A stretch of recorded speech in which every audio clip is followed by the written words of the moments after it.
जो हमारा previous video था उसके अंदर हमने क्या देखा, हमने सबसे पहले हमने ये देखा कि बेसिकली जो रेट लॉ होता है, रेट लॉ में अगर हमारे पास क्वेश्चन किस टाइप से आता है वो हमने देखा था। हमने फिर नेक्स्ट टॉपिक हमने वो देखा था कि जैसे इनिशियल रेट मेथड होता है उसके क्वेश्चन अगर मुझे सॉल्व हो, जैसे हमें डेटा गिवन होगा, डेटा को देख के मुझे कैसे उसको सॉल्व करना है, उसका ऑर्डर ऑफ रिएक्शन कैसे निकालना है, रेट ऑफ एक्सप्रेशन कैसे निकालना है, ये सब कुछ एक तरीके से हमने देख लिया था, नो डाउट। ठीक है, ये पॉइंट तो क्लियर था। फिर मैंने वहाँ पे 2 क्वेश्चन किया था, तो I hope so 2 question solve हो गया था हमारे पास, नो डाउट। मेन प्रॉब्लम पता है क्या रहेगा, मेन प्रॉब्लम हमारे पास ये आ रहा है कि इसको देख के तुम्हें समझ नहीं आ रहा है कि कौन डबल हो रहा है, कौन कॉन्सेप्ट है, इसको देख के समझना बहुत जरूरत है। देखो सिंपल सा मैं स्टेप वापस से बता रहा हूँ। इन सब क्वेश्चन को कभी भी ऐसा टेबल अगर बनाओ तो इसके आगे मैंने बोला था 2a + b मिलके कुछ c + d कुछ भी लिख लेना, कोई भी रिएक्शन हो रहा।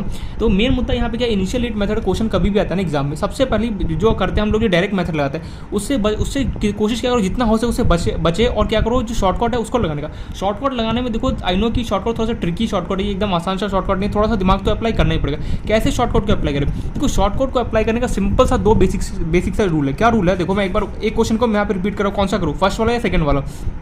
चलो सेकंड वाला तो हो गया था, फर्स्ट वाला मैं कर देता हूँ एक बार, मैं रिपीट कर रहा हूँ बस थोड़ा सा।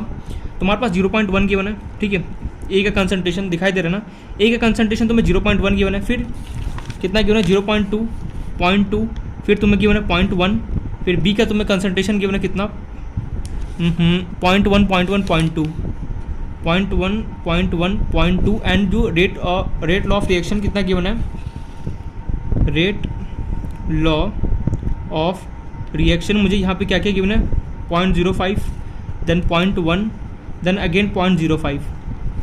ठीक है, ये बेसिकली हमारा क्वेश्चन है। अब ये हमारे पास क्वेश्चन था, अब कैसे सॉल्व करोगे, आगे कुछ भी किया उससे मुझे कोई मतलब, मुझे यहाँ पे रेट लॉ का एक्सप्रेशन लिखना है, नो डाउट, या फिर तुमसे ऑर्डर ऑफ रिएक्शन पूछ सकते हैं। एग्जाम में कभी जेईई मेंस वगैरह में या फिर कोई भी कॉम्पिटेटिव एग्जाम होता है उसमें अगर उसको यहाँ से क्वेश्चन अगर बनाना हो इनिशियल रेट मेथड से, सिंपली क्या होगा तुम्हें डेटा दे देगा, डेटा देके तुम्हें सिंपली बोलेगा इसका तुम रेट ऑफ रिएक्शन बता दो क्या होगा, या फिर मोस्टली क्या करता है रेट ऑफ रिएक्शन ना पूछे तुम्हें ऑर्डर ऑफ रिएक्शन पूछेगा, मीन्स एक्स और वाई का तुमसे वैल्यू पूछ सकता है। तो कैसे करोगे, पहला तुम्हारे पास मेथड क्या है कि एकदम पूरा एक्सप्रेशन लिखो, लेट एज्यूम करो इसका रेट ऑफ एक्सप्रेशन, फिर पूरा एक्सप्रेशन वगैरह लिखो, फिर इक्वेशन को सॉल्व करो, फिर आएगा। शॉर्टकट क्या बोलता है, मैं शॉर्टकट बता रहा हूँ। देखो शॉर्टकट के लिए तुम्हें करना क्या, कुछ मत करो, पहले डब्बे को सेलेक्ट करो, सबसे पहला वाला रो सेलेक्ट करो। अब तुम्हें करना क्या, तुम्हारे 2 काम करना है, अपने से नीचे वाले को एक बार देखो, पहला स्टेप अपने से नीचे मीन्स ऊपर से नीचे देखो। अच्छा, जब तुमने ए को ऊपर से नीचे देखा, पहले 0.1 था यार, अब 0.1 से 0.2 गया, मीन्स डबल हो रहा है ना। पहले तो भैया देखो इसके पास 0.1 था, ठीक है, अब 0.1 से क्या हो रहा है 0.2 हो रहा है, मीन्स क्या हो रहा है यहाँ पे डबल, तो यहाँ पे लिखो डबल हो रहा है। अब बी के पास जाओ, बी से पूछो तुम यहाँ पे क्या हो रहा है, बी ने बोला मैं पॉइंट ऊपर से जब मैं नीचे देख रहा हूँ यार एज इट इज रह रहा है, मीन्स यहाँ पे क्या कॉन्स्टेंट है, कॉन्स्टेंट। ठीक है, अब रेट लॉ ऑफ रिएक्शन देखो, पहले क्या था 0.05 था, 0.005 था, लेकिन अब क्या हो रहा है 0.1 हो गया, ये 0.1 है। अच्छा एक बात बताओ, 0.05 बड़ा होता है या फिर 0.1 बड़ा होता है, इन दोनों में से बड़ा कौन होता है, मैं ये पूछ रहा हूँ, दिखाई दे रहा है बिल्कुल, 0.05 बड़ा होता है फिर 0.1 बड़ा होता है। 0.1 मेरे पास बड़ा होता है, क्यों 0.5 का अगर तुम डबल करोगे 5 2 10, 0 2 0 कितना हो गया 1, देखो कितना हो गया 0.1। तो मीन्स यहाँ से जब तुम रेट लॉ ऑफ रिएक्शन को ऊपर से जब तुमने नीचे देखा तो तुमने देखा है डबल हो रहा है। अच्छा पहले तो तुम्हें ये देखना है क्या डबल हो रहा है, कौन घट रहा है, कौन ये हो रहा है। सबसे पहले रो में तुमने ये देखो, ऊपर से नीचे देखो, तुम्हारा सवाल क्या है देखो, बेसिक सा समझो, कोशिश करो, ऊपर से तुम्हें नीचे देखना है। तुम इससे पूछो क्या हो रहा है, उसने बोला डबल हो रहा है, इससे पूछो तुमने बोला कॉन्स्टेंट हो रहा है, तुमने इससे पूछा इसने बोला कि मैं डबल हो रहा है। ये देखो डबल ट्रिपल हो रहा है, ये थोड़ा सा तुम्हारा बेसिक मैथ्स है, ये तुम्हें अच्छे से पता होना चाहिए कि 0.5 बड़ा होता है। कई बच्चे ये सोचे कि 0.5 तो यार बड़ा होता है, 0.1 क्या होता है छोटा, नहीं, रियलिटी में 0.1 क्या होता है 0.005 का डबल होता है। थोड़ा सा यहाँ पे दिमाग लगा लेना, इस टाइप का अगर कभी वैल्यू गिवन हो तो एग्जाम में मोस्टली तुम्हें इस टाइप का वैल्यू गिवन होगा। बहुत चलाक रहते हो लोग, क्या करेंगे कि इस टाइप का तुम वैल्यू देंगे जिससे कंफ्यूजन हो जाए, कंफ्यूजन से बचना है। तुम्हें यहाँ पे सिंपली देखना है कि कौन बड़ा है मेरे पास, तो 0.1 क्या हो रहा है डबल हो रहा है यहाँ पे। अच्छा अब रेट लॉ ऑफ ये सब कुछ हो गया, इसका तुम एक क्वेश्चन इससे पूछो रेट लॉ ऑफ रिएक्शन से, ये पूछो कि जो तू डबल हो रहा है किसके वजह से डबल हो रहा है। तो मैं पूछा यार ए जो तुम्हारे पास रेट लॉ ऑफ रिएक्शन है, ठीक है, इससे तुमने क्वेश्चन पूछा जो तू डबल हो रहा है किसके वजह से डबल हो रहा है, क्या तू ए की वजह से डबल हो रहा है या फिर बी की वजह से डबल हो रहा है। उसने बोला यार जो बी है उसका कंसंट्रेशन तो कॉन्स्टेंट है, मीन्स कोई चेंज हो ही नहीं रहा है, तो मैं हो किसके रहा हूँ ए की वजह से डबल हो रहा हूँ। अब मैंने पूछा ए और तेरे में रिलेशन क्या था, तुम दोनों के बीच में रिलेशन क्या है। उसने बोला ए मेरे पास बढ़ रहा है तो मुझे भी क्या कर बढ़ा रहा है, मीन्स हम दोनों क्या कर साथ साथ में बढ़ रहे हैं, साथ साथ में अगर कोई भी चीज़ बढ़ रहा होता है तो डायरेक्टली प्रोपोर्शन होगा। तो मीन्स यहाँ से बोल सकते हो रेट ऑफ रिएक्शन होगा वो डायरेक्टली प्रोपोर्शन होगा किसके ए के। पहले तो ये इंपॉर्टेंट, ये लिखना सीखो, पावर तो हम बाद में लिखना सीखेंगे, पहले ये लिखना सीखो। देखो मैं क्या बोल रहा हूँ, फिर से एक बार रिपीट कर रहा हूँ। जब तुमने ये सब कुछ लिख लिया, अब तुम रेट लॉ ऑफ रिएक्शन से क्वेश्चन करोगे। क्या क्वेश्चन करोगे, तुमने इससे पूछा जो रेट लॉ ऑफ रिएक्शन है, भैया ये बता मुझे तू जो डबल हो रहा है फिर चेंज हो रहा है तो किसकी वजह से चेंज हो रहा है। उसने बोला जो बी है वो तो कॉन्स्टेंट है, वो तो मुझे कोई चेंज करेगा नहीं, ठीक है। अब करेगा तो करेगा कौन, ए करेगा। तो मैंने पूछा तेरे ए और रेट ऑफ तेरे तुम दोनों में रिलेशन क्या। उसने बोला मुझे कि जो ए है ए क्या रहा है बढ़ रहा है, मुझे भी क्या कर रहा है साथ साथ में बढ़ाया जा रहा है, मीन्स हम दोनों एक दूसरे के डायरेक्टली प्रोपोर्शनल, मतलब ए बढ़ेगा तो क्या होगा मेरे पास रेट लॉ ऑफ रिएक्शन होगा वो भी क्या होगा बढ़ रहा होगा। अच्छा मीन्स डायरेक्टली प्रोपोर्शनल। अब मैंने पूछा तेरे पे पावर कितना है, उसने बोला ये डबल हो रहा है तो मुझे भी क्या हो रहा है, डबल हो रहा है। तो डबल हो रहा होगा तो पावर कितना आता है, 1 आता है। याद रखेगा, डबल होगा तो पावर कितना आता है, 1 रहेगा, याद रखना पर। अच्छा ये काम हो गया, पहला तुमने लाइन को सॉल्व कर दिया। अब तुम्हें क्या करना है, दूसरा ये लास्ट वाला डब्बा, इसका काम हो गया। अब तुम सिंपली लास्ट वाले डब्बे को देखो। अब अगेन वही करना है, ऊपर से इसको भूल जाओ, एक सेकंड के लिए मानो कि ये मेरे पास है ही नहीं, ये मेरे पास क्या है ही नहीं, भूल जाओ। अब तुम्हारे पास क्या है, देखो सबसे पहले क्या करना, ऊपर से नीचे इसको देख लिया, इसका काम हो गया, तुमने रिलेशन लिख लिया। अब तुम्हारा दूसरा काम क्या है, ऊपर से इस नीचे वाले को देखो डब्बा। अब भूल जाओ कि बीच में मेरे पास कुछ है। अब जब ए से मैं नीचे आया, मैंने देखा 0.1 अभी भी 0.1 है, मीन्स हम दोनों कंसंट्रेशन तो सेम है, मीन्स क्या है, कॉन्स्टेंट हो गया ये।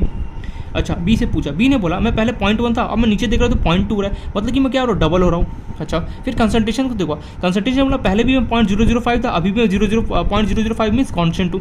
अच्छा अब यहाँ पे रेट ऑफ रिएक्शन लाओ, ए को लिखो, बी को लिखो, यहाँ पे चेंज कौन हो रहा है, बी हो रहा है, बी क्या हो रहा है, डबल हो रहा है। अच्छा बी क्या हो रहा है, डबल हो रहा है। हमने रेट ऑफ रिएक्शन से पूछा, रेट ऑफ रिएक्शन तो ये बता तू क्या चेंज हुआ, उसने तो साफ साफ मना कर, उसने बोला मैं जितना था भले ही बी के डबल हो रहा है, लेकिन मुझे मेरे पे कोई फर्क ही नहीं पड़ रहा है, बी डबल हो जाए ट्रिपल हो जाए मुझे उससे कोई फर्क ही नहीं पड़ रहा है, क्योंकि जितना मैं पहले था उतना ही अभी भी हूँ। अच्छा ये बात तो समझ में आ गया, मतलब कि यार जो आ रहा है रेट ऑफ रिएक्शन वो ये इस केस में कैसा है, कॉन्स्टेंट है। अगर हमारे पास मान लो कि ए क्या है, ए बी क्या है, कॉन्स्टेंट है, यहाँ पे जो बी है वो क्या हो रहा है, डबल हो रहा है। लेकिन भैया यहाँ पे हो क्या रहा है, ए तो कांस्टेंट है, नो डाउट वो बढ़ेगा नहीं, वो एकदम कांस्टेंट जैसे था वैसे। बी मेरे पास क्या हो रहा है, डबल हो रहा है, लेकिन बी के डबल होने से रेट लॉ ऑफ रिएक्शन को कोई भी फर्क नहीं पड़ रहा, वो एज इट इज है, मीन्स क्या एकदम कांस्टेंट है। तो कांस्टेंट होने की वजह से क्या होगा, रेट लॉ ऑफ रिएक्शन क्या होगा, डायरेक्टली तो प्रोपोर्शनल किसके, बी के, लेकिन उसका पावर कितना होगा, 0 होगा। क्यों, क्योंकि रेट लॉ ऑफ रिएक्शन का एकदम कांस्टेंट है, कुछ बढ़ा ही नहीं। अरे भैया बढ़ता उसके बाद मैं बोलता ना कि अच्छा ये यहाँ पे 1 अगर डबल होता तो मैं 1 लिखता, अगर 4 टाइम्स बढ़ता तो मैं 2 लिखता, ऐसे कुछ लिखता है यहाँ पे, लेकिन यहाँ तो कुछ हुआ ही नहीं चेंज, तो इसलिए क्या यहाँ पे पावर 0 लगा। पावर 0 लगाने का मतलब क्या होता है कि रेट लॉ ऑफ रिएक्शन और उसके जो बी है, ये बी भैया चेंज तो हो रहा है नो डाउट, लेकिन रेट लॉ ऑफ रिएक्शन में कोई फर्क ही नहीं पड़ रहा है, वो कितना भी डबल हो जाए, ट्रिपल हो जाए, कितना भी वो बढ़ते चले जाए, लेकिन रेट लॉ ऑफ रिएक्शन वो एज इट इज रहने वाला है। इसलिए मैंने यहाँ पे क्या होगा, पावर 0 है। अब तो सिंपली है रेट लॉ ऑफ रिएक्शन लिखना जो क्या हो, के ए की पावर 1 इंटू बी की पावर क्या होगा, 0। ऑर्डर ऑफ रिएक्शन पूछे क्या होगा, 1 + 0 कर दो, कितना होगा, 1 हो गया। तो इस तरीके से हमें क्या होता है, सॉल्व करना था। मोस्ट इंपॉर्टेंट बात याद रखना कि रेट लॉ ऑफ रिएक्शन मान लो कांस्टेंट हो जाए और ये कितना भी बढ़ रहा है, ए हो चाहे बी हो, दोनों में से कितना भी डबल हो जाए, ट्रिपल हो जाए, कुछ भी हो जाए, अगर रेट लॉ ऑफ कांस्टेंट हो गया तो पावर क्या होगा, हमेशा 0 आएगा। ये बात हमेशा दिमाग में बैठा लेना। तो आई होप से क्वेश्चन समझ में आओ किस तरीके से क्वेश्चन को डील किया जाता है। मोस्ट इंपॉर्टेंट क्या है ना, तुम इसको देखना आना चाहिए। ऊपर से देखो, सबसे पहले तुमने ऊपर से नीचे देखा, इसका काम हो गया। अब इसको भूल जाओ, ये दिमाग में बैठाओ कि ये मेरे पास है नहीं, अब मेरे पास ये और ये दोनों आपस में, फिर इन दोनों के बारे में सोचो और क्या करो, रिलेशन बनाओ और यहाँ पे लिखो। ये रिलेशन बनाना अगर तुम्हें आ गया ना, आई होप तो समझ में आ गया हो कि रिलेशन कैसे बनाया जाता है। अगर ये अगर बनाना आ गया ना कि रेट लॉ ऑफ रिएक्शन और ए के बीच में कैसे हम रिलेशन यहाँ पे डेवलप करेंगे, तो क्या होगा, इजीली क्वेश्चन को सॉल्व कर सकते हो। वरना अगर फॉर्मूले से करोगे तो क्या होता है, उस केस में कई बार क्या होता है ना, इक्वेशन हमें अटका देता है, मीन्स आंसर हमारा कुछ और आ जाता है। तो वहाँ पे प्रॉब्लम से बचने के लिए बेस्ट ये होता है कि शॉर्टकट लगाना चाहिए, ठीक है। तो आई होप तो ये क्वेश्चन समझ में आ गया कि किस तरीके से हमें सॉल्व करना है। पावर यहाँ पे 0 क्यों हुआ, क्योंकि रेट लॉ ऑफ रिएक्शन भले बी तो डबल हो रहा है, बी नो डाउट में 0.1 से 0.2 तो डबल हो रहा है मेरे पास, लेकिन जो ए है, जो रेट लॉ ऑफ रिएक्शन है वो कैसा है, कांस्टेंट है, उसमें कोई चेंज नहीं। देखो 0.005 था, अभी भी क्या 0.005 है, मीन सेम ही है। तो इसलिए क्या होगा, यहाँ पे 0 का यहाँ पे आएगा, दैट्स इट। तो ये इस तरीके से हमें क्वेश्चन को डील करना था। देखो 30 सेकंड का क्वेश्चन है ये, फटाफट देखो, फटाफट सॉल्व। लेकिन यहाँ पे शर्त क्या, कंडीशन क्या है कि तुम्हें इसको ये वैल्यूज को देख के पता होना चाहिए कि डबल हो रहा है, ट्रिपल हो रहा है, घट रहा है। ये अगर समझ में आ गया ना तो समझो क्या होगा, इजीली क्वेश्चन को टैकल कर सकते हो। तो आई होप सो ये समझ में आ गया होगा। अब हम चलते हैं अपना नेक्स्ट जो टॉपिक है उसकी तरफ। देखो तो हमने यहाँ पे अपना पूरा रेट लॉ कंप्लीट कर लिया। अभी देखो ऐसा नहीं कि रेट लो तुम्हें पीछे छोड़ नहीं, मैं ऑलरेडी स्टार्टिंग में बोल कि रेट लो हमेशा पूरे चैप्टर के साथ डील करते रहे, कहीं ना कहीं उसका फॉर्मूला यूज होता ही रहेगा। इसे ध्यान से अच्छे से इस टॉपिक को कंप्लीट करना, क्योंकि फाउंडेशन है, जिसको फाउंडेशन स्ट्रांग हो गया वो क्या होगा, कोई भी क्वेश्चन को इजीली सॉल्व कर सकता है, नो डाउट। ये पॉइंट हमें क्लियर है। अब हम चलते हैं नेक्स्ट क्वेश्चन की तरफ। नेक्स्ट क्वेश्चन में चलो उससे पहले हमें क्या करना है, एक टॉपिक स्टार्ट करना है। नेक्स्ट जो टॉपिक है हमारा, अब हमें क्या करेंगे, जीरो ऑर्डर रिएक्शन पढ़ेंगे पूरे डिटेल में कि जीरो ऑर्डर रिएक्शन क्या होता है, उसका मैकेनिज्म क्या होता है, दिस दैट, कि ऐसे कौन कौन से रिएक्शन है जो जीरो ऑर्डर रिएक्शन होता है। फिर उसका ग्राफ वगैरह पढ़ेंगे, फॉर्मूला डराइव करेंगे उसका रेट लॉ का। फिर हम देखेंगे फर्स्ट ऑर्डर रिएक्शन देखेंगे, फिर हम चलेंगे सेकंड और थोड़ा बहुत देखेंगे, फिर काम हो जाएगा। मीन्स हमें जीरो ऑर्डर रिएक्शन स्टार्ट करना है। अच्छा एक बात बताऊँ, जीरो ऑर्डर रिएक्शन अच्छे से अगर यहाँ पे पढ़ लिया ना, फर्स्ट ऑर्डर रिएक्शन में कुछ भी नहीं है, एकदम सिंपल सा रहेगा। बस क्या होगा, जो यहाँ पे पढ़ रहे हो बस थोड़ा बहुत क्या होगा, लिटिल बिट वहाँ पे क्या होगा, चेंज होगा। तो स्टार्ट करते हैं अपना नया टॉपिक जिसका नाम है जीरो ऑर्डर कैनेटिक्स, या फिर जीरो ऑर्डर रिएक्शन भी लिख सकते हो जो मन करे, और यहाँ पे ऐसे भी लिख सकते हो जीरो ऑर्डर रिएक्शन। सबसे पहली बात, मान लो कुछ हमें यहाँ पे जो पढ़ना है, कुछ तुम्हारे पास यहाँ पे कंपाउंड वगैरह, उसका तुमने क्या किया, यहाँ पे कुछ प्रोडक्ट बन रहा होगा। मानो तुम्हारे पास कोई कंपाउंड था, जो भी है XYZ, जो भी यहाँ पे कहा जाए, CO2 था, CO2 या कोई भी कंपाउंड लो, उसको तोड़ा, तुमने क्या किया, यहाँ पे कुछ प्रोडक्ट बनाया। अच्छा तुम्हें रेट ऑफ रिएक्शन, अगर तुम इसका रेट ऑफ रिएक्शन लिखना चाहो तो क्या होगा, रेट ऑफ, पहले समझते हो थ्योरेटिकल है, रेट ऑफ रिएक्शन अगर मैं लिखना चाहूँ शॉर्ट फॉर्म में क्या बोलते हैं, क्या बोलते हैं, ROR, और इसको अगर सिंबल में रिप्रेजेंट करना तो मैं किससे करता हूँ, आर से। वो अगर मैं लिखना चाहूँ इसका रिएक्शन का तो कैसे लिखूँगा, के ए की पावर, क्योंकि यहाँ पे कुछ प्रेजेंट नहीं तो क्या होगा, जीरो, के ए की पावर जीरो।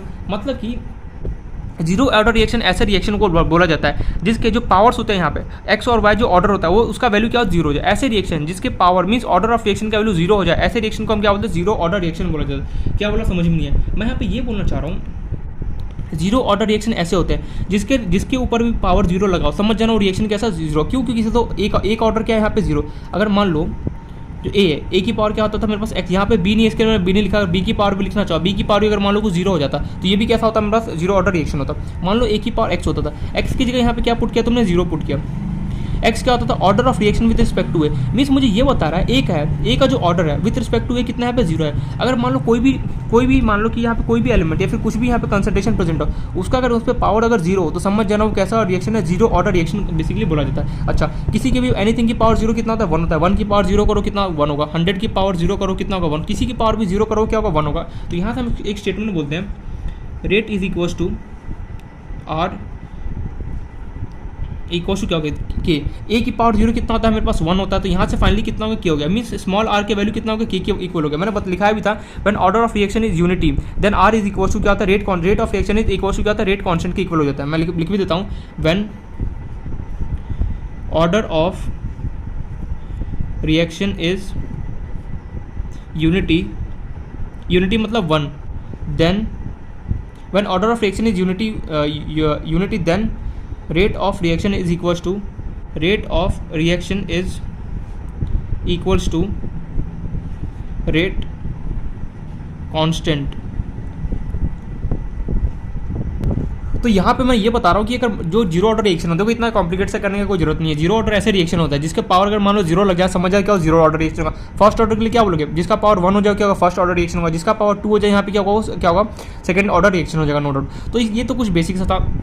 अब देखो यहाँ पे, अब मैं यहाँ पे ये जो लाइन है ना, ये यहाँ पे बहुत ज़्यादा इंपॉर्टेंट है। ये जो मैंने लिखा है यहाँ पे, मैं यहाँ पे ये बोलना चाह रहा हूँ, जो ऑर्डर ऑफ रिएक्शन है वो क्या, यहाँ पे क्या होता है, जो ऑर्डर ऑफ रिएक्शन क्या होता है, यूनिटी होता है, नो डाउट। तो रेट ऑफ रिएक्शन क्या होगा, इक्वल टू किसके इक्वल होता है मेरे पास, रेट कांस्टेंट के इक्वल होता है। जो ये रेट कांस्टेंट होता है भाई, ये तो कांस्टेंट है, इसका वैल्यू क्या होता है, फिक्स होगा, फिक्स हो जाता है या नहीं होता है। तो यहाँ पे मान लो जैसे तुम कंसंट्रेशन को चेंज करते होगे, कंसंट्रेशन को कितना भी चेंज कर दो क्या कोई फर्क पड़ेगा। मान लो जैसे तुम्हारे पास कंसंट्रेशन मान लो पहले 100 था और उसका पावर कितना जीरो है, यार कितना भी मैं पहले 100 था, मान लो मैं 1000 कर दूँ उसका कंसंट्रेशन, मान लो मैं क्या करूँ 1 लाख कर दूँ किसी और, लेकिन इन सबका पावर कितना है जीरो, तो आंसर तो कितना आएगा, 1 ही आएगा। मतलब कि मैं कंसंट्रेशन कितना भी चेंज कर दूँ मुझे कोई फर्क नहीं पड़ने वाला। क्यों, क्योंकि जो हमारे पास जो जो मेरे पास रेट ऑफ रिएक्शन है वो क्या हो, कांस्टेंट हो जाएगा। तो यहाँ पे कुछ ग्राफ बनाया गया। देखो इन लोगों ने क्या किया, इन लोगों ने ये बोला कि तू कंसंट्रेशन वर्सेस जो तेरा रेट है उसका ग्राफ बना, ठीक है। कंसंट्रेशन वर्सेस रेट का ग्राफ तो खुद से भी सोचने की कोशिश करना है। यहाँ पे तुम कितना भी कंसंट्रेशन को चेंज कर दो, यहाँ पे 100 कर दो, 10,000, 1,000 कर दो, 1 लाख कर दो, इन सबके पावर कितना जीरो। यार किसी की पावर भी जीरो, जैसे 1 लाख की पावर जीरो कितना होगा, 1। किसी की एनीथिंग की पावर जीरो कितना होता है, 1 होता है। फॉर एग्जाम्पल जैसे मान लो 10 की पावर तुमने क्या किया, जीरो किया, कितना का 1 आएगा। जैसे फॉर एक मिनट के लिए समझने की कोशिश करना है। यहाँ पे देखो तुम्हारे पास, मैं स्टार्टिंग से करता हूँ। सबसे पहले तुमने लिया, मान लो कि तुम्हारे पास 10 लीटर तुम्हारे पास था, किसका, एक का कंसंट्रेशन, उसका पावर कितना होगा, जीरो, क्योंकि जीरो ऑर्डर कितना आएगा, 1 आएगा। अब तुमने क्या किया, उसको 50 लीटर कर दिया, उसके पावर भी कितना होगा, जीरो, क्योंकि जीरो ऑर्डर है तो 1 होगा। फिर थर्ड मान लो तुमने 100 लीटर कर दिया, 100 की उसके पावर भी कितना होगा, जीरो, क्योंकि जीरो ऑर्डर रिएक्शन तो पावर तो जीरो होना ही है। अब मान लो तुमने 200 लीटर कर दिया, अगेन कितना का बनाए, मीन्स तुम कंसंट्रेशन कितना भी चेंज कर दो, पहले 10 रखा, 50 रखा, सो मीन्स कंसंट्रेशन तुम कितना भी बढ़ा दो, लेकिन जो रेट है ना मेरा, जो मेरा रेट ऑफ रिएक्शन होगा वो क्या होगा, एकदम फिक्स हो गया, मीन्स कांस्टेंट हो चुका है, कुछ चेंज ही नहीं हो रहा है। क्यों, क्योंकि हमारे पास जीरो ऑर्डर रिएक्शन में ये खास बात होता है कि किसी के पावर भी जीरो करोगे तो क्या होता है, हमेशा 1 देगा।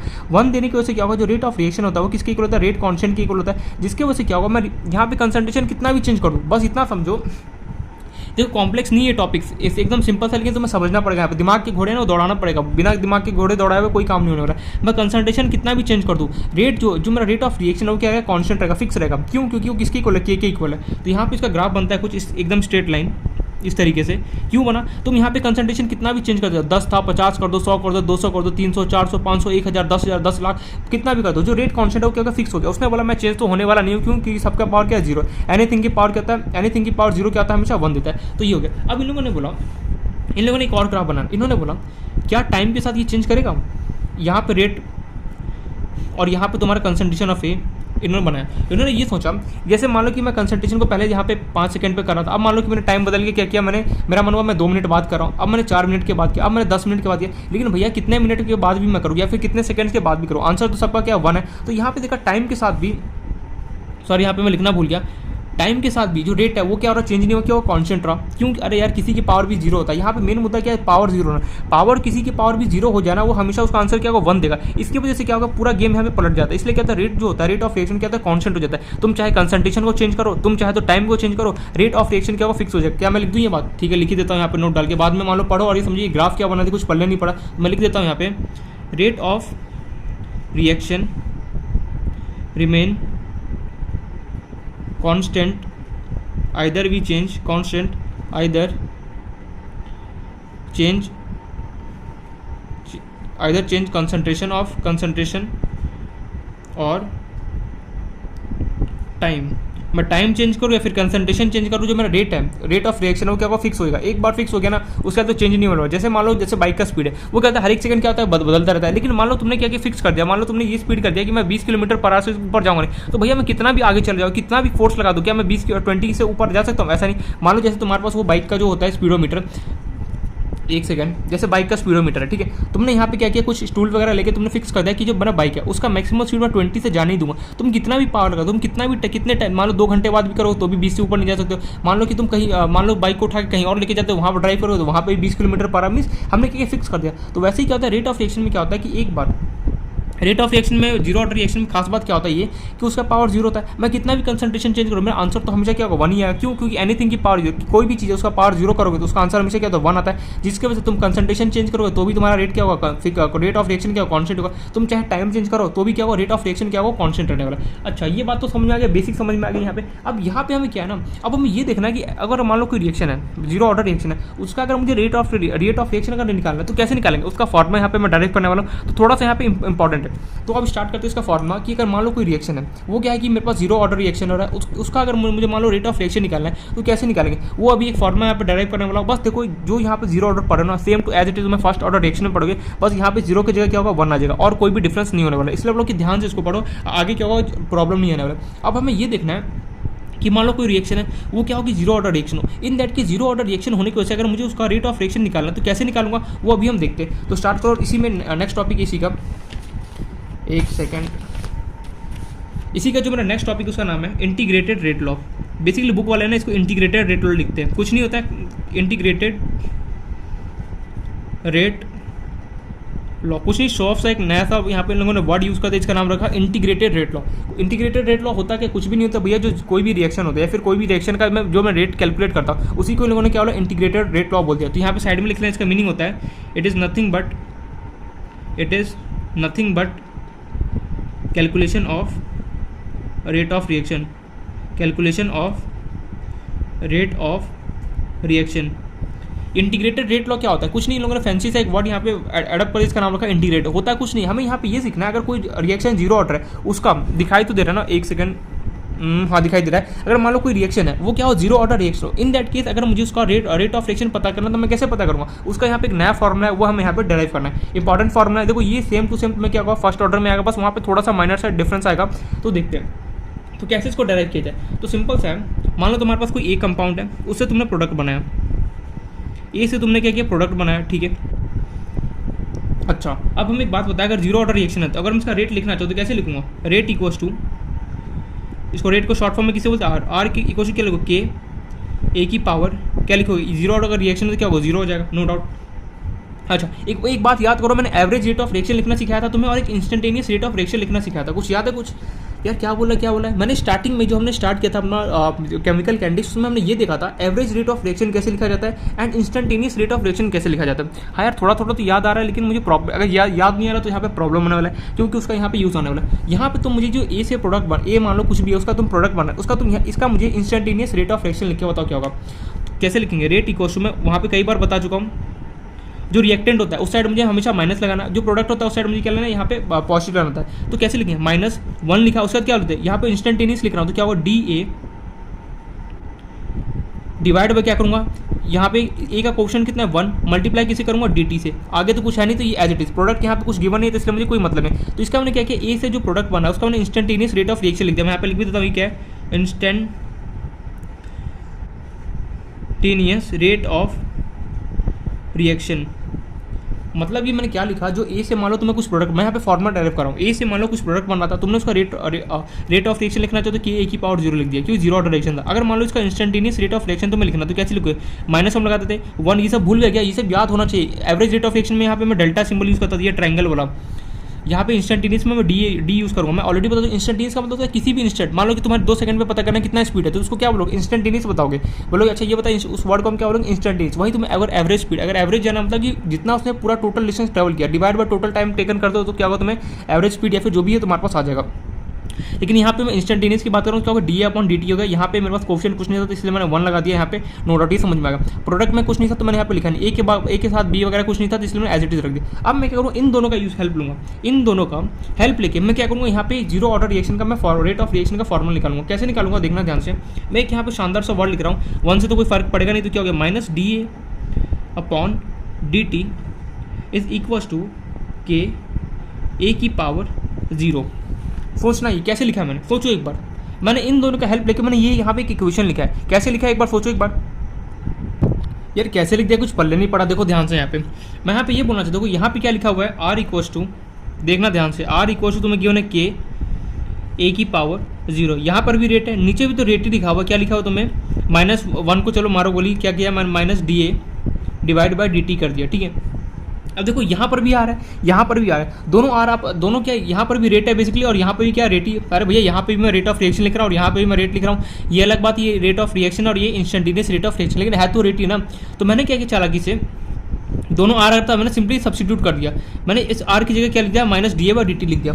नहीं समझ में, जैसे मान लो ए इक्वल टू, तो मैं गिवन है 4 लिख गिवन है, और लेटर से A plus B equal to लेटर से 6 गिवन है तुम्हें, तो तुम क्या ए की जगह ए प्लस बी में ए की जगह तुम 4 लिख सकते हो, बिल्कुल लिख सकते हो, 4 प्लस बी को 6। वही मैंने यहाँ पे किया है, दोनों के पास क्या आर आर है, तो मैंने क्या किया, दोनों को आपस में इक्वल कर दिया। देखो आर इक्वल टू के ए की पावर 0 था, बिल्कुल लिख दिया, और ये आर था minus D A by D T, दोनों यार आर आर है आपस में, तो ये एक दूसरे के इक्वल होंगे ना, वही मैंने यहाँ पे कर दिया। अब देखना ध्यान से, मैंने इसको इसके क्रॉस मल्टीप्लाई किया, ये हो गया बेसिकली हमारे पास minus D A equal to के ए की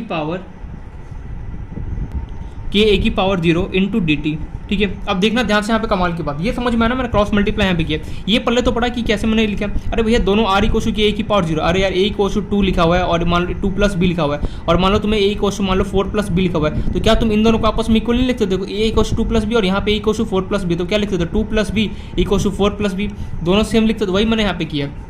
अब देखना ध्यान से की बात, ए की पावर 0 करूँगा, एनीथिंग की पावर 0 कितना था 1 होता है। अच्छा इस नेगेटिव को हटा के मैंने यहाँ पे दी, मीन्स मैंने क्या किया, यहाँ पे माइनस से मल्टीप्लाई कर दो, सबसे पहले मल्टीप्लाई फॉर्मूला डेराइव कर रहा हूँ, ध्यान से समझना है यहाँ पर, multiply minus with both the sides. तो यहाँ पे अगर मैं माइनस से अगर मैं मल्टीप्लाई करूँ, यहाँ पे अगर मैं माइनस से, ये माइनस माइनस कितना होगा plus, d A equals to कितना हो गया, ये माइनस बाहर आ के ए की पावर 0 कितना था 1 होता है, लिखने का कोई फर्क नहीं है, कितना K A into D A, D A equals to कितना गया minus k into D T हो गया। अब देखना ध्यान से यहाँ पे, अब मैंने ये सोचा देखो डी यहाँ पर भी डी और यहाँ पे भी डी, मतलब क्या होता है किसी भी इंस्टेंट पे, मतलब कि किसी भी इंस्टेंट का मतलब क्या, जैसे मान लो कि जैसे तुम जा रहे हो, ठीक है, जैसे मान लो यहाँ से मैं जाना स्टार्ट हुआ और मान लो 2 सेकंड बाद मैं पूछूँ कि स्पीड क्या है, तो मैं उसको क्या इंस्टेंट बोलूँगा। तो वैसे ही मैंने यहाँ पे जो मेरा कंसंट्रेशन था ए का, मैंने ये माना स्टार्टिंग में मेरे पास ए का जो कंसंट्रेशन एकदम फुल है, मान लो कि एकदम फुल था, कितना ए नॉट मैंने मान लिया, और कुछ टाइम टी के बाद, मान लो कुछ टाइम टी कुछ सेकेंड्स के बाद, ओहो दिखाई नहीं दे रहा हो यहाँ पे, मैं यहाँ पे ये बोलना चाह रहा हूँ, अब दिख रहा है जो तुम्हारे पास ए है, ए क्या होता है कंसंट्रेशन होता है। मैंने माना स्टार्टिंग में मेरे पास जो कंसंट्रेशन है मान लो एकदम फुल है, एकदम 100 में, मान लो कि मैंने ए नॉट मान लिया, ठीक है, और कुछ टाइम बाद, कुछ टाइम बाद मान लो कि थोड़ा टाइम बाद में चला आ गया, मतलब कि मान लो कि 10 सेकंड 15 सेकंड बाद मैंने माना जो ए का जो कंसंट्रेशन था वो मान लो कैपिटल ए के इक्वल हो गया, कि कुछ भी मान सकते हो, मान लो पहले मेरे पास कितना था 100 था, अब कुछ टाइम बाद क्या हो गया मेरे पास 80 हो गया। उसी को यहाँ पे मैं यूज़ करने वाला हूँ, इंटीग्रेशन में अप्लाई करने वाला हूँ। क्या देखना, अप्लाइंग इंटीग्रेशन का तुम्हें बेसिक आना चाहिए, और इंटीग्रेशन का बेसिक मुझे अभी भी याद है, मैंने फिजिक्स में इलेक्ट्रोस्टैटिक में पूरा फॉर्मूला लिखा देता है, इंटीग्रेशन क्या होता है, लोअर लिमिट क्या होता है, अपर लिमिट क्या होता है, इंटीग्रेशन की क्या कुछ फॉर्मूला होता है, मैंने उस समझ में नहीं आता, मैंने उसको दोबारा भी एक बार रिवाइज करा था, इसलिए मैं यहाँ पे कुछ रिपीट नहीं करने वाला, बेसिक फॉर्मूला तो इंटीग्रेशन का पता है। अप्लाइंग इंटीग्रेशन यहाँ पे मैं इंटीग्रेशन करने वाला हूँ। तो यहाँ पे अगर मैं इंटीग्रेट करूँगा तो ये होगा d A equals to minus k into क्या होगा डी टी। इंटीग्रेशन का सिंबल क्या था, ये सांप ऐसे लगा हुआ, ये ऐसे लगा दो, ये क्या होगा कान बना, हाफ कान बना, तो क्या हो गया। तो यहाँ से क्या हो गया, इंटीग्रेशन करते हैं। तो इंटीग्रेशन कैसे करें, जो कांस्टेंट है कांस्ट के तो क्या होता है रेट कांस्टेंट है, चलो चुपचाप से बाहर है, बचा क्या माइनस के इंटीग्रेशन के अंदर क्या हो जाए डी टी, और यहाँ बचा तुम्हारे पास D A as it is. अब हमें इसको सॉल्व करना है। यहाँ पे हम लोअर लिमिट लिखते हैं, यहाँ पे मैं अपर लिमिट लिखता हूँ। मान लो स्टार्टिंग में मैंने कुछ टाइम जब मेरा ये स्टार्ट हो रहा था, टाइम लेटर से मैं स्टार्ट करा तो टाइम कितना था, 0 था, ठीक है। और कुछ टाइम कहाँ तक ही चला, मान लो कंसंट्रेशन मैंने चेंज किया, मान लो कुछ टी नॉट तक चेंज किया, अपनी मर्जी जहाँ तक मान सकते हो। वही कंसंट्रेशन है, स्टार्टिंग में जो मेरा कंसंट्रेशन ऑफ ए था वो मान लो ए नॉट था मेरे पास, और कुछ टाइम बाद मेरे पास क्या था, ए था। देखो यहाँ पे मैं सारे एक एक टर्म्स का मीनिंग लिखूंगा, लेकिन मैंने क्या किया, इंटीग्रेट क्या किया। लेटर से मान लो तुम्हारे पास कंसंट्रेशन था, ठीक है, मैं फॉर्मूला जस्ट डेराइव करो same as it is first order और रिएक्शन के लिए मैं अप्लाई करूंगा। तुम्हारे पास कंसंट्रेशन पहले मान लो ये जो हम नीचे लिखते हैं इसे हम क्या बोलते हैं, लोअर लिमिट, याद है ये, और ऊपर वाले को हम क्या बोलते हैं, अपर लिमिट, और इसको भी क्या बोलते हैं, लोअर लिमिट, इसको बोलेंगे अपर लिमिट। तो जो कंसंट्रेशन था तुम्हारे पास पहले मान लो ए नॉट था, ए नॉट से क्या हो गया, ए हो गया, वही मैंने यहाँ पे लिखा है। एंड जो टाइम है मेरे पास, पहले मान लो हमने टाइम स्टार्ट नहीं किया था, कुछ एकदम इनिशियल कंडीशन पे रखा हुआ था, टाइम 0 से मैंने क्या किया, स्टार्ट कहाँ तक किया, मैंने टी से किया। अब देखो इंटीग्रेट करेंगे, इंटीग्रेट कैसे करेंगे, इंटीग्रेशन का थोड़ा सा बेसिक नॉलेज हमें अच्छे से पता है, कैसे करेंगे फिर मैं यहाँ पे बता रहा हूँ वापस से। पहले देखो इसको हम बोलते हैं लोअर लिमिट, जहाँ से हम स्टार्ट करते हैं उसको, जहाँ से मान लो लोअर लिमिट मतलब जहाँ से हमने स्टार्ट किया। देखो टाइम 0 था तो कंसंट्रेशन कितना, ए नॉट है। जब टाइम टी है मान लो कुछ सेकंड बाद, कितना सेकंड है मुझे नहीं पता, तो मेरे पास कंसंट्रेशन कितना, ए बचा है। अब इसका इंटीग्रेट कैसे करेंगे, देखो इंटीग्रेट कैसे करते देखना ध्यान से। यहाँ पे डी ए का इंटीग्रेशन क्या होगा, ए, और लिमिट तो एज इट इज रहेगा मेरे पास, ए नॉट से कहाँ जाना है हमें, A minus k as it is. D t का इंटीग्रेशन क्या होता है, फटाफट बताओ, डी टी का इंटीग्रेशन कितना होता है, टी होता है, और कहाँ से कहाँ तक जाना है मुझे, 0 से टी तक। लिमिट रखना आता है या फिर नहीं रखना आता है, मैं ऑलरेडी हम ये सीख चुके हैं। अगर देखो ये सब अगर नहीं आता तो यहाँ पे थोड़ा सा प्रॉब्लम हो सकता है। इंटीग्रेशन मैंने वहाँ पे बताया था, इन्हों की सब भूल गए, बट वापस से एक बार इसको रिकॉल करना ताकि क्या हो यहाँ पे प्रॉब्लम हो। देखो मैंने क्या किया, जो डी ए होता है, डी ए का इंटीग्रेशन क्या होता है मेरे पास, लिख लो कहीं साइड में लिखना चाहो तो, क्या होता है ए, जो भी यहाँ पे प्रेजेंट है वो होता है। एंड सिमिलरली जो डी टी है, डी टी का इंटीग्रेशन करोगे तो यहाँ पे जो प्रेजेंट है वो क्या होता है, बाहर आ जाता है। अब मुझे लिमिट रखना है, लिमिट कैसे रखते हैं याद करो, upper limit minus lower limit. तो यहाँ मैं एक ही जगह रखूँगा ए, माइनस यहाँ मैं एक ही जगह पुट करूँगा A naught, bracket close, equals to minus K, upper limit कौन है यहाँ पे, टी की जगह मैं पुट करूँगा टी, लोअर लिमिट कौन है, टी की जगह पुट करूँगा 0। इसको सॉल्व किया, ये हो गया A minus A naught equals to minus के, टी माइनस 0 कितना हो गया, टी। इसको सॉल्व किया मैंने, A minus A naught equals to हो गया माइनस के टी, माइनस हो गया हमारे पास कितना, के टी। शॉर्ट फॉर्म में कैपिटल लिखो या फिर स्मॉल लिखो, कोई फर्क नहीं पड़ता। अब यहाँ पे मैंने क्या किया, ए जो ये बेसिकली ए मेरे पास बचा है, इसको मैंने एज इट इज रहने दिया। ए नॉट को मैंने राइट हैंड साइड में शिफ्ट किया तो कितना पॉजिटिव हो जाएगा, कितना होगा, ए नॉट माइनस ये as it is k t, A equals to A naught minus के टी। तो ये 0 ऑर्डर रिएक्शन जितने भी मेरे पास प्रेजेंट होते हैं उनका अगर मुझे कभी भी 0 ऑर्डर रिएक्शन कर मुझे कभी भी उनका कभी रेट लॉ ऑफ रिएक्शन पता करना तो हम ऐसे कैसे निकालते हैं, A equals to A naught minus के टी। अब यहाँ पे इन सब का मीनिंग क्या है, मैं पहले के टर्म्स का यहाँ पे मीनिंग बताऊंगा। ये जो पूरा तुमने प्रोसेस किया, ये तुमने डेरिवेशन किया, देखो डेरिवेशन भी आना चाहिए। कई बार क्या होता है एग्जाम में मान लो तुम फॉर्मुला भूल गए, फॉर्मुला भूल के तो कैसे क्वेश्चन को सॉल्व करो, इसलिए डेरिवेशन हमें हेल्प करता है। लेकिन उतना टाइम तो रहेगा नहीं कि डेराइव करो सॉल्व करो, क्या होगा कुछ हमें रट्टाफिकेशन मारना पड़ता है कुछ फॉर्मुले को। तो इसको यहाँ पे डबल स्टार मार देना, बॉक्स बना के लिख दो इस फॉर्मूले को। फोकस हो रहा है ना, एक सेकेंड होल्ड ऑन, बिल्कुल। अब मैं यहाँ पे एक ही करके सारे टर्म्स का यहाँ पे मीनिंग लिख रहा हूँ, ठीक है। यहाँ पे मैं लिख रहा हूँ जो तुम्हारे पास ए था, ए क्या था, मान लो हमारे पास कंसंट्रेशन ऑफ ए, किसी भी इंस्टेंट का कंसंट्रेशन था हमारे पास, हमें नहीं पता कितना था, हमने बस ले लिया concentration of A eight any instant, concentration of A at any time लिख लो सबसे best, at any time T. जैसे मान लो तुम्हारे पास कंसंट्रेशन 100 था, अब मान लो कि कुछ टाइम बाद क्या होगी, किसी भी इंस्टेंट पर, लेटर से 10 सेकंड बाद या फिर कोई भी टी टाइम पे मान लो उसका कंसंट्रेशन 80 हो गया, वही यहाँ पे ए को ए डिनोट करा है। ए नॉट क्या है हमारे पास, इनिशियल कंसंट्रेशन ऑफ ए, जो तुम्हारे पास ए है उसका इनिशियल कंसंट्रेशन, मतलब कि मान लो तुमने ग्लास लिया, ग्लास में कितना वाटर रखा वो इनिशियल कंडीशन है। जब तुम उसको गैस में ऑन करोगे, हीट करोगे, उसके तुम्हें उससे कमी मिलने वाला पानी, तो वो क्या जो स्टार्टिंग में था उसको क्या बोलो इनिशियल, जो तुम्हें मिला गर्म करेंगे तो क्या मिलेगा तुम्हें, फाइनल मिलेगा। तो उसके बाद हमारे पास क्या था, के क्या है हमारे पास यहाँ पे, रेट कॉन्स्टेंट पता ही है, ये रेट कॉन्स्टेंट। देन तुम्हारे पास यहाँ पे और क्या बचा, ए हो गया, ए नॉट हो गया, के हो गया, देन बचा टी। टी हमारे पास यहाँ पे गया time in which concentration changes from A naught to A, time in which concentration changes from A0 to A,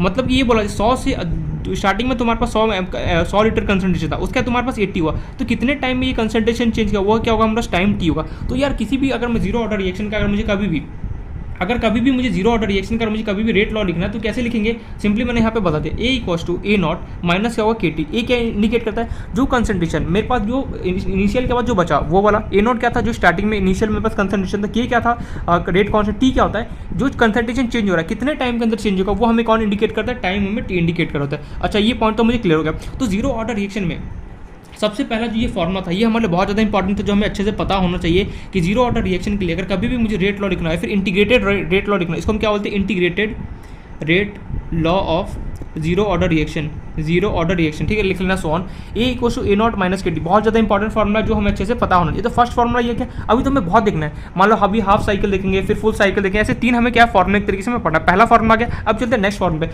कैसे डराइव हुआ, आई होप तो समझ में आ गया होगा। इंटीग्रेशन का कुछ पार्ट था जो हमें अच्छे से पता होना चाहिए। देखो क्वेश्चन में तुम इंटीग्रेशन यहाँ पे हो सकता है कई क्वेश्चन में यूज करने को मिले, ऐसा भी कई क्वेश्चन आता है जहाँ पे तुम्हें डायरेक्ट फॉर्मुला लगाओ और काम बन जाएगा, जितने भी टाइप के क्वेश्चन हम करेंगे। अब चलते हैं नेक्स्ट जो इसी का जीरो ऑर्डर रिएक्शन में, ये तो हमने देख लिया इंटीग्रेटेड रेट लॉ का फॉर्मुला का A equal to A0 minus KT, फॉर्मुले का मीनिंग क्या है मैंने अच्छे से यहाँ पे बता दिया। अब चलते हैं नेक्स्ट फॉर्मूले पे, तो हम हाफ साइकिल से पहले बढ़ो, लेकिन उससे पहले ना इन लोगों ने ग्राफ और बना रखा है। कौन सा, इन लोगों ने बोला क्यों ना यार एक बार ये मुझे ये बता, जो कंसंट्रेशन ऑफ A और टाइम के बीच में ग्राफ बना के बताओ। तो सिंपली हमने क्या किया, इन लोगों ने ग्राफ बना, जो हमने फॉर्मुला जो डराइव किया ना उसी फॉर्मुला के लोगों ने ग्राफ बनाया। फॉर्मुला क्या निकल गया, A equals to A0 minus KT, ये तुम्हारे पास फॉर्मुला था। इस फॉर्मुले को देख के इन लोगों ने ग्राफ बनाया। क्या बनाया, जो A है A किसको रिप्रेजेंट कर रहा है, Y को, Y equals to MX plus C का कुछ याद आ रहा है, इस टाइप को मैंने कुछ बताया था, याद करो ग्राफ में Y equals to MX plus C, जो C होता है क्या होता है, इंटरसेप्ट होता था। ये मैथ्स मैंने कुछ बताया था इस टाइप का, Y equals to MX plus C क्या होता था, इंटरसेप्ट होता था, M क्या होता है, कांस्टेंट होता है, X जो हमारे पास होता है कि कहाँ कट कर रहा है, और Y क्या होता है जो भी Y और X एक्सिस में कट कर रहा होता है। अच्छा, इंटरसेप्ट होने का मतलब क्या है, जैसे तुम्हारा ग्राफ है, मान लो तुमने बोला Y इंटरसेप्ट मीन्स Y पे क्या करेगा, कट करेगा, तुमने बोला X पे, जहाँ पे कट कर रहा होता है ना ग्राफ, उसे हम बोलते हैं इंटरसेप्ट। तो इस फॉर्मूले को देख के मुझे कुछ इस टाइप का फील आ रहा था, लेकिन यहाँ पे प्रॉब्लम क्या था कि यहाँ पे x नहीं है और माइनस नहीं, इसी फिर इन लोगों ने क्या किया, इसी फॉर्मूले A equals to A0 minus KT का एक ग्राफ बनाया, क्या इसका हेल्प लेके Y equals to MX plus C का। इन्होंने बोला x जो y एक्सिस है इस पर मैं रखूँगा कंसंट्रेशन ऑफ A को, concentration of A at any instant, किसी भी इंस्टेंट पे जो कंसंट्रेशन ऑफ A होगा उसको हमने किससे नाम दिया था, A0 से, उसका, और टाइम के साथ ग्राफ। तो हमने देखा जो स्लोप है ये यहाँ माइनस है, जो नेगेटिव होता है वो क्या होता है, स्लोप ऐसे टेढ़ा जाता है, कटता है मेरे पास ऐसे, और जो पॉजिटिव होगा वो क्या होगा, ऊपर से ऐसे कटता है। तो नेगेटिव स्लोप होने की वजह से क्या होगा, इसका ग्राफ कुछ इस टाइप से बनता है। ये डायरेक्टली एग्जाम में कई बार क्वेश्चन आ चुका है, जेईई मेंस में भी कई बार एग्जाम में क्वेश्चन पूछ रहा था, या तो तुम्हें ग्राफ फॉर्म में दे देगा या फिर तुम्हें क्या करेगा, चार ऑप्शन बना के देगा। क्या होता है यहाँ पे, तो यहाँ पे तुम क्या बोल सकते हो, concentration of A at any instant with respect to time. As graph क्या होता है, हमेशा डाउनवर्ड होता है, डाउनवर्ड क्या होता है, स्लोप होता है, इस टाइप से स्लोप होता है। और ये है बेसिकली क्या, टाइम, और मान लो कुछ एंगल, ये थीटा एंगल ले लो, हमें पता है कि जो थीटा है जो भी एंगल लेना होता है, Y इक्वल्स टू जो भी हम स्लोप होता है, स्लोप में जो थीटा होता है tan थीटा, थीटा कौन सा होता है, ये पॉजिटिव एंगल वाला x एक्सिस के साथ होता है। तो ये देखा इन लोगों ने, और ये पॉइंट क्या था, लेटर से A0 मान लो, हमने ये देखा कि जो जैसे जैसे मैं टाइम को इंक्रीज करूँगा, जैसे जैसे मान लो कि टाइम बढ़ेगा, सीधी सी बात है जो मेरे पास जो कंसंट्रेशन हो क्या वो घट रहा होगा। अरे यार जैसे मान लो तुम्हारे पास 100 था पहले, 100 से क्या होगा कि तुम 100 से पहले 20 है, 20 से मान लो 80, 20 से मान लो 10 है, ऐसे कंसंट्रेशन जैसे जैसे तुम टाइम बढ़ाते जाओ कंसंट्रेशन क्या वो डिक्रीज होगा, इसलिए क्या होगा, ये इस टाइप का बेसिकली ग्राफ बनता है। तो कंसंट्रेशन और जो भी चेंज होता है उसका और जो टाइम होता है उसके बीच में क्या होता है, इस टाइप से ग्राफ बनता है। एग्जाम में डायरेक्टली कई बार पूछ चुका है, 2 बार ऐसे आ चुका है डायरेक्टली एग्जाम में कि ये बताओ जो ग्राफ होता है, graph between concentration of A at any instant with respect to time का क्या ग्राफ देगा, या तो तुम्हें ग्राफ दे देगा या फिर क्या इसी ग्राफ का तुम्हें लैंग्वेज दे देगा। लैंग्वेज में क्या बोल सकता है, concentration of A at any instant with respect to time graph is drawn by negative slope. Negative slope के साथ क्या होता है, बेसिकली बनता है किसके साथ, नेगेटिव स्लोप के साथ बन रहा होता है। तो I hope so A equals to A0 minus KT का जो मैंने इस पर इसके बेसिस पे जो ग्राफ बताया समझ में आ गया होगा। ये छोटा सा ग्राफ था जो हमें अच्छे से पता होना चाहिए, इंपॉर्टेंट है ग्राफ, यहाँ पे लिख लेना इंपॉर्टेंट है ग्राफ, थोड़ा सा हमें पता होना चाहिए अच्छे से। अब हम चलते हैं इसी में नेक्स्ट जो इस पर टॉपिक जिसका नाम है हाफ लाइफ ऑफ रिएक्शन। इसी में छोटा सा एक टॉपिक है जिसका नाम है हाफ लाइफ ऑफ रिएक्शन। ये बेसिकली होता है कि नाम ही लग रहा है हाफ, हाफ से मतलब हो रहा है कोई चीज़ आधा होना। टाइम इन विच, इसका डेफिनेशन पहले लिखो, time in which reaction, short form लिख रहा हूँ RX, रिएक्शन कंप्लीट्स 50%। ऐसा टाइम जिस पर रिएक्शन मेरा 50% कंप्लीट हो जाए उसे हम क्या बोलते हैं, हाफ लाइफ ऑफ रिएक्शन बोलते हैं। मतलब कि जैसे मान लो पहले 200 था, 200 का आधा कितना हो गया, 100। 100 होने में कितना टाइम बेसिकली लगेगा उसे हम क्या बोलूँगा, हाफ लाइफ ऑफ रिएक्शन बोलूँगा। हाफ लाइफ ऑफ रिएक्शन का यहाँ पे मीनिंग है कोई भी जो भी मेरे पास यहाँ पर रिएक्शन है कितना टाइम लगा उसको आधा होने में, उसी को हम क्या बोलते हैं, हाफ लाइफ ऑफ रिएक्शन बोलते हैं। क्या time in which reaction complete 50% is called half life of reaction. Half life of reaction मतलब जो मेरा रिएक्शन है उसको 50% होने में मीन्स आधा होने में कितना टाइम लगता है उसी हम क्या बोलते हैं, हाफ लाइफ ऑफ रिएक्शन बोला जाता है। इसमें भी क्या होगा, फॉर्मूला होगा, कई बार एग्जाम में तुम्हें निकालने के लिए दे सकता है कि हाफ लाइफ ऑफ रिएक्शन बताओ इसका क्या होगा, कैसे निकालेंगे। जीरो ऑर्डर जो रिएक्शन होता है उसका अगर तुम्हें कभी भी हाफ लाइफ ऑफ रिएक्शन निकाला तो कैसे निकालोगे वो यहाँ पे मैं बताऊँगा। सेम एज इट इज क्या होगा, फर्स्ट ऑर्डर रिएक्शन का निकालोगे हाफ लाइफ ऑफ रिएक्शन। यार ये तो समझ में आया कि हाफ लाइफ ऑफ रिएक्शन होता क्या है। हाफ लाइफ ऑफ रिएक्शन ये होता है कि कोई भी रिएक्शन, कोई भी मेरे पास मान लो कि कोई भी रिएक्शन है उसका कंसंट्रेशन जो भी है उसको आधा होने में कितना टाइम लगता है, बेसिकली सेम क्या होता है, हाफ लाइफ ऑफ रिएक्शन बोला जाता है। अब इसको कैसे निकालेंगे, देखो निकालने के लिए सिंपल सा तरीका क्या है, हमारे पास फॉर्मूला A = A0 - KT। जो यहाँ पे A0 है पूरा काम कौन करेगा, A0। A0 क्या है बेसिकली, तुमने क्या बोला, तुम्हारे पास कंसंट्रेशन पहले क्या था, A0 था। अब A0 से क्या हो गया, तुमने उसको आधा कर दिया, आधा करोगे तो कितना, A0 का आधा हो गया। मीन्स पहले तुम्हारे पास स्टार्टिंग में कितना कंसंट्रेशन था, A0। अब कुछ टाइम T के बाद तुम्हारा कंसंट्रेशन कितना आधा हो गया, मीन्स A0/2 हो गया। तो सिंपली यहाँ पे लिख सकते हो एट टाइम इक्वल्स टू T/हाफ। तुम्हारे पास जो कंसंट्रेशन है जो A है वो कितना हो गया, A0/T हो गया। सिंपली यहाँ पे पुट कर दो, A की जगह तुमने लिखा A0/2 equals to A0 as it is starting में as it is minus K, और जो T/हाफ होता है इसको हम बोलते हैं T/हाफ। ये जो T होता है यहाँ पे जो T/हाफ होता है, T/हाफ होती है यहाँ पे T/हाफ क्यों लिखा है मैंने, T/हाफ का मतलब होता है जो रिएक्शन है मेरा उसको 50% होने में कितना टाइम लगा, वही कौन इंडिकेट कर रहा था, T/हाफ इंडिकेट कर रहा था। अच्छा T = क्या, T/हाफ। T/हाफ का मतलब मैंने जो टाइम है, टाइम की जगह मैंने T/हाफ लिखा है। क्यों लिखा है, बिकॉज मुझे ये जानना है कि जो रिएक्शन है उसको 50% होने में मीन्स आधा होने में कितना टाइम लगेगा, इसलिए उसको हम किससे डिनोट करते हैं, T/हाफ से डिनोट करते हैं। किससे, T/हाफ से डिनोट किया जाता है। अब देखो तुम्हारे पास स्टार्टिंग में कितना कंसंट्रेशन था, A0 से क्या किया, कुछ टाइम बाद मीन्स T/हाफ के बाद तुम्हारा रिएक्शन जो कंसंट्रेशन क्या होगा, आधा हो गया। तो इसलिए मैंने A0/2 लिखा है। तो A की जगह मैंने A0/2 किया इक्वल्स A0 - K T/हाफ। T/हाफ इंडिकेट करा तुम्हें जो रिएक्शन है, रिएक्शन या जो रिएक्शन का जो कंसंट्रेशन है उसको आधा होने में कितना टाइम लग गया, उसी को कौन बताता है, T/हाफ से हम रिप्रेजेंट करते हैं। रिप्रेजेंटेशन का तरीका है किसको, T/हाफ का।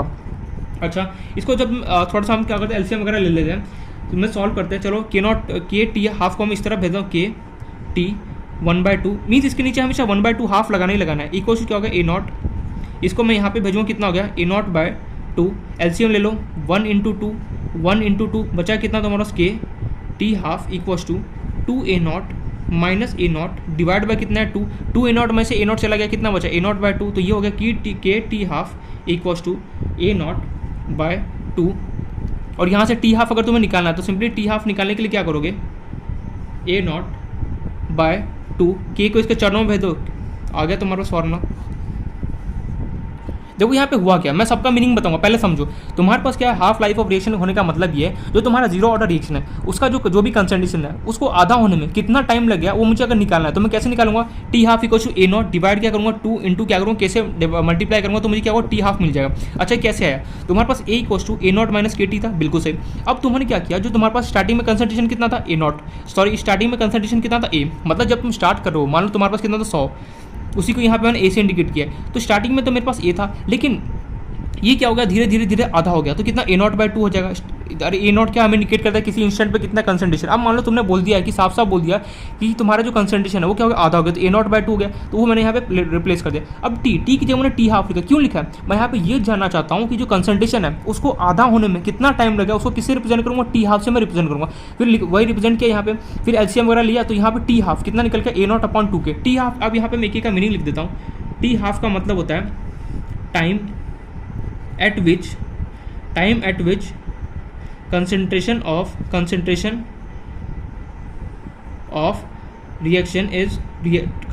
reaction get half।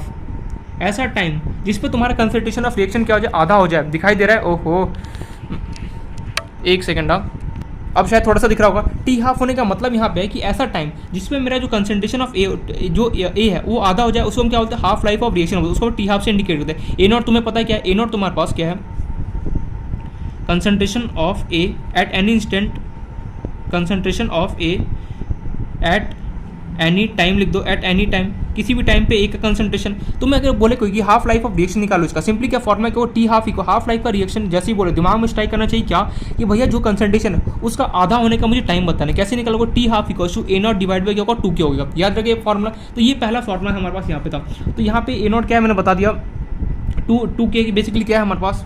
ओहो छोटा सा मिस्टेक हो गया मेरे से, क्या यहाँ पे छोटा सा मैंने माइनर मिस्टेक कर दिया। नहीं मिस्टेक तो नहीं किया, बिल्कुल सही है, कोई प्रॉब्लम नहीं है, ठीक है। टी हाफ इक्वल टू क्या, ए नॉट डिवाइड बाई कितना हो गया, 2 क्या है। ए नॉट बेसिकली हमें क्या पता था, इनिशियल कंसंट्रेशन हमें बता रहा होता है, और जो मैंने यहाँ पे शायद अदला बदली कर दिया। ए नॉट जो था मेरे पास वो क्या हमें बता रहा था, इनिशियल कंसंट्रेशन। ओहो मुझे लग ही रहा था मैंने नहीं सही लिखा। ए नॉट इनिशियल कंसंट्रेशन ऑफ ए बता रहा है, ए क्या बता रहा है किसी भी इंस्टेंट पे कितना मेरे पास उसका कंसंट्रेशन का वो बता रहा है। अच्छा बिल्कुल सही। तो यहाँ से मैंने क्या किया, एक का नाम ए इक्वल टू जब मेरा आधा हो रहा था तो कितना हुआ, ए नॉट जो मेरे पास था, ए नॉट क्या था जो मेरे पास इनिशियल कंसंट्रेशन उसका मैं आधा करूँगा, बिल्कुल सही, ठीक है। नहीं बिल्कुल सही है फॉर्मूला, कुछ यहाँ पे प्रॉब्लम नहीं है। अगर कभी भी कोई बोले हाफ लाइफ ऑफ रिएक्शन निकालो तो सिंपली क्या करोगे, तुम्हारे पास क्या था, ए नॉट था, इनिशियल कंसंट्रेशन कितना ए नॉट है, तुमने सिंपली उसका क्या किया, आधा कर दिया। भैया यहाँ पे अगर मैं आधा करूँगा, यहाँ पे इसको करेक्ट कर लेना, कंसंट्रेशन ऑफ ए जो मैंने लिखा है इसकी जगह तुम लिखोगे इनिशियल कंसंट्रेशन यार, क्योंकि ए नॉट तो मेरे पास इनिशियल कंसंट्रेशन है ना, initial concentration of A, initial concentration इतना ही काफ़ी है। मतलब कि तुम्हारे पास स्टार्टिंग में कितना था, ए नॉट था, कुछ टाइम के बाद कितना, कुछ टाइम का तुम्हारे क्या आधा हो गया, ए नॉट बाई 2 गया। इसका अगर तुम्हें ये जानना है, इसको यहाँ यहाँ ए नॉट से ए आधा होने में कितना टाइम लगा, उसको क्या बोलोगे, टी हाफ बोलोगे। कैसे निकालोगे, ए नॉट डिवाइड करोगे 2 के से कर दो, ए नॉट जो तुम्हारे पास स्टार्टिंग वाला कंसंट्रेशन उसको डिवाइड कर दो किससे, 2 से, और मल्टीप्लाई कर दो उसके रेट कॉन्स्टेंट से, तो तुम्हें क्या मिल जाएगा, आधा होने का टाइम मिल जाएगा कितना हो। अच्छा ये समझ में आ गया। अब सेम एज इट इज जो ये है ना तुम्हारे पास half life of reaction, same as it is तुम्हारे पास क्या होता है, एक और इसमें टर्म होता है जिसको हम बोलते हैं लाइफ टाइम ऑफ रिएक्शन। क्या होता है, लाइफ टाइम ऑफ रिएक्शन। देखो हाफ लाइफ का मतलब होता है जो कंसंट्रेशन है उसको आधा होना, आधा होने में कितना टाइम लगे उसको हम बोलेंगे हाफ लाइफ ऑफ रिएक्शन। और वही लाइफ टाइम ऑफ रिएक्शन क्या होता है, कंसंट्रेशन को पूरा एकदम खत्म हो जाए उसको हम क्या बोलते हैं, लाइफ टाइम ऑफ रिएक्शन बोला जाता है। तो ये देखो फॉर्मुला लिखते हैं, नेक्स्ट जो इसमें टर्म है वो लिखो। यहाँ पे 3 फॉर्मुले पहले उसको इंपॉर्टेंस अच्छे से नोट डाउन करो, फिर मैं उसमें न्यूमेरिकल्स भी कराऊंगा। जो थर्ड इस पर जो टर्म है या फिर इसमें सेकंड जो टर्म है तुम्हारा उसका नाम है लाइफ टाइम ऑफ रिएक्शन। बड़े नाम अजीब अजीब है यार, लाइफ टाइम ऑफ रिएक्शन। एक सेकंड में कैमरा ठीक कर दूं। तो लाइफ टाइम ऑफ रिएक्शन होता क्या है, सबसे पहले इसका डेफिनेशन देखो, टाइम इन विच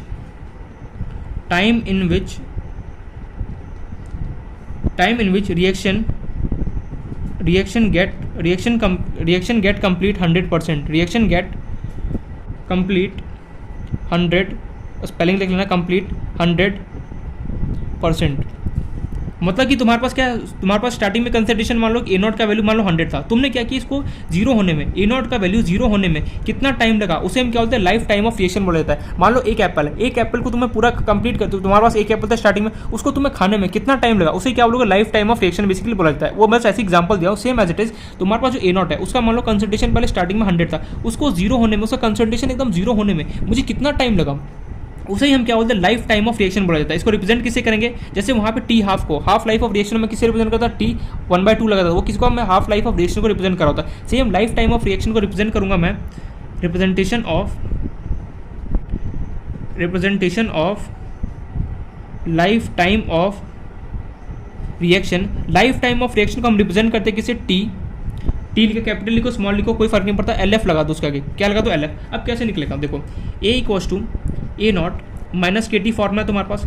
अब तुम्हें यहाँ पे ये बोला जा रहा है जो ए नॉट था, ए नॉट क्या था, इनिशियल कंसंट्रेशन था, वो उसको 0 होने में कितना टाइम लगेगा वो मुझे कौन देगा, टी लाइफ मुझे देगा।